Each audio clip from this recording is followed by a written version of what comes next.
Are you dealing with a security camera system stuck on the logo screen or frozen on color bars? This frustrating boot loop issue happens all the time on DVRs, NVRs, and XVRs, regardless of the brand.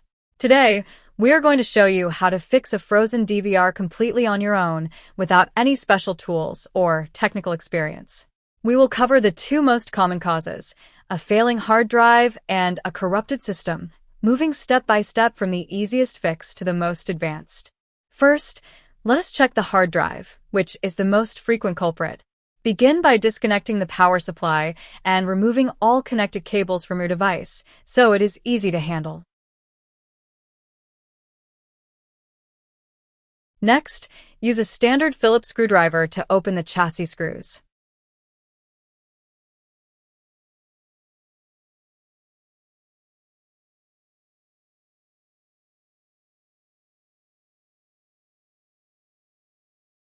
Once inside, locate the hard drive and disconnect its power and data cables.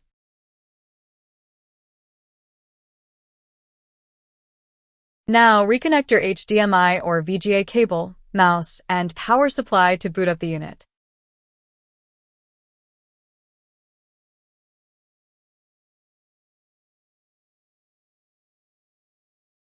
If your system starts up normally, you immediately know the hard drive was causing the freeze.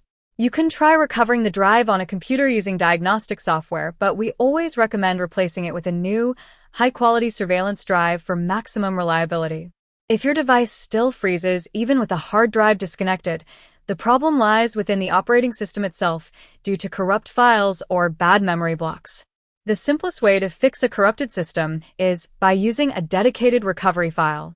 To do this, grab a clean USB flash drive that uses the FAT32 file system. If you need to format the drive to match, make sure to back up any important files first, as formatting will completely erase everything on it.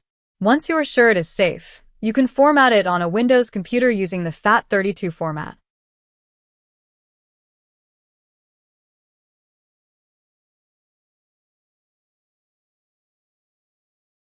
Next, copy the recovery file onto the USB drive.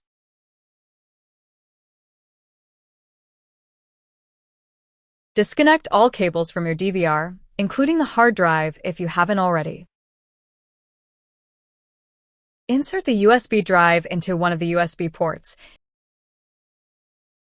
Connect your display cable and plug in the power supply. The device will automatically load the recovery system from the flash drive into its memory. Give it a few minutes, and once the system boots up normally, you can safely remove the USB drive. You can request this recovery file directly from your manufacturer or distributor. However, if they cannot provide one, you can convert a compatible firmware file into a recovery file yourself. First, download the correct firmware for your model. If the manufacturer does not have it, search for compatible firmware on trusted online forums.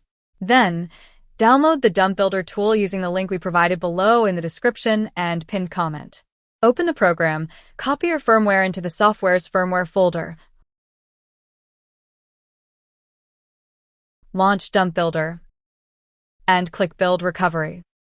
Select your firmware file, and the program will generate your fresh recovery file. Copy that file onto your empty FAT32 USB drive and repeat the boot up process. We hope this guide helps you get your system back up and running. If you run into any issues, leave us a comment below or reach out to our technical support team, and we will be happy to assist you.